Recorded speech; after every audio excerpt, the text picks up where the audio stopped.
Fala meus alunos, minhas alunas do Knapse, tudo bem com vocês? Bom, nessa aula a gente vai pegar um gancho do que a gente falou na nossa última aula para a gente trabalhar uma forma de representação que a gente utiliza muito frequentemente aí nos nossos estudos de ecologia. Eu estou falando das pirâmides ecológicas. E vocês vão entender basicamente o que a gente está falando a partir do que a gente falou no finalzinho da nossa última aula. Lembra que quando a gente estava falando do fluxo de energia ao longo das cadeias, eu falei para vocês que conforme a gente vai progredindo nos diferentes níveis tróficos, a gente vai perdendo degraus de energia, porque certa quantidade de energia é utilizada no metabolismo daquele nível trófico. Então, por exemplo, o vegetal capta uma certa quantidade de energia solar e armazena uma parte. Outra parte é consumida no metabolismo. Essa parte armazenada pode ser utilizada pelo consumidor primário.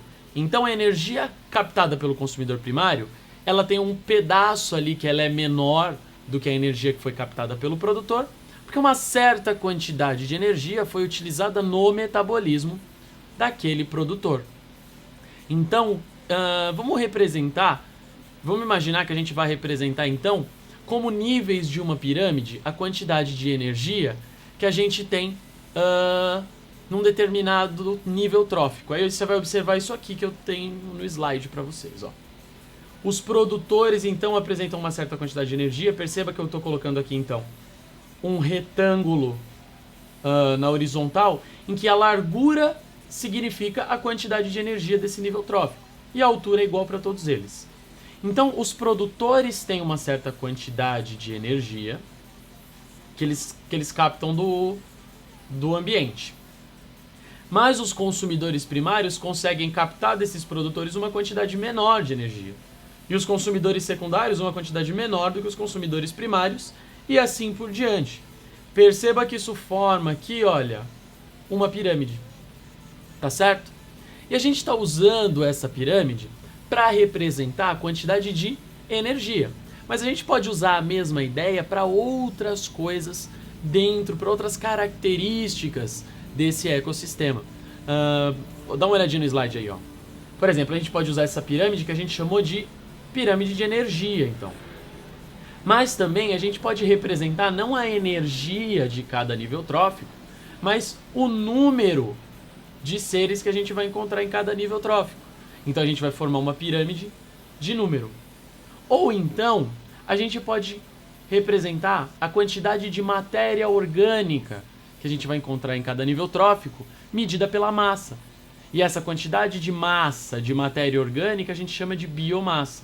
Então quantos gramas de matéria orgânica eu tenho em 1 metro quadrado.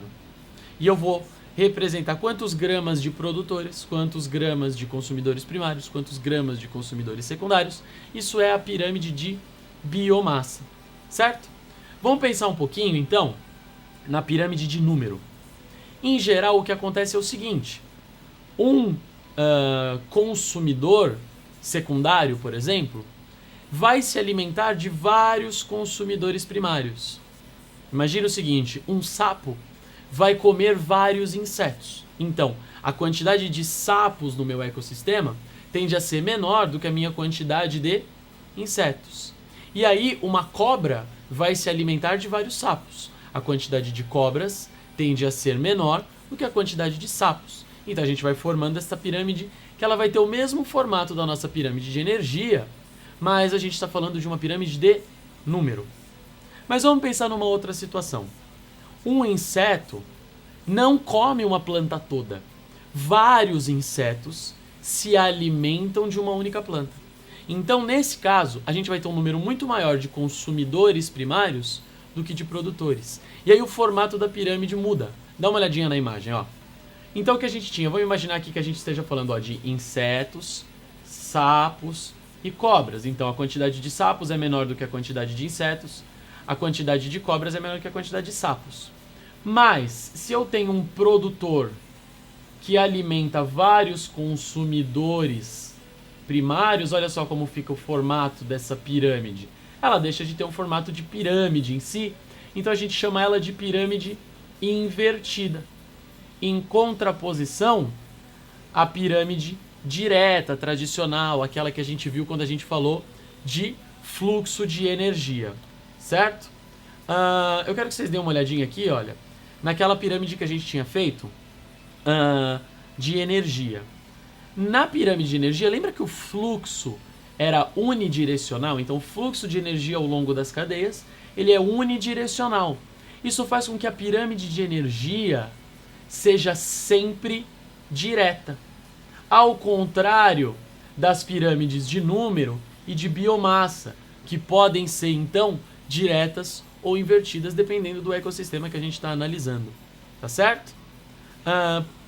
Essa é uma aula bastante, assim, conceitual da gente tentar entender essa forma de representação, mas é importante ter em mente que a pirâmide de energia é sempre direta e as pirâmides de número e biomassa podem ser diretas ou invertidas. Basicamente por esses caminhos que o vestibular vai seguir e vai poder te cobrar bastante, tá certo?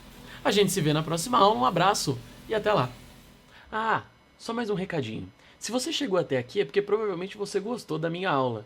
Então eu queria pedir pra você dar uma baita de uma força pra gente. Se você veio aqui do ladinho, ó, eu deixei pra vocês o link pra nossa página no Facebook e a nossa conta no Twitter. Então curte lá a nossa página, segue a gente no Twitter. E se você entrar no nosso site, tem um monte de conteúdo bacana. A gente tem texto, a gente tem mais vídeos. Se você tiver alguma dúvida, a gente tem um fórum bem legal lá que dá pra você tirar as suas dúvidas. Então dá essa força pra gente, compartilha com seus amigos esse nosso trabalho e vamos fazer esse projeto crescer cada vez mais. Um abraço.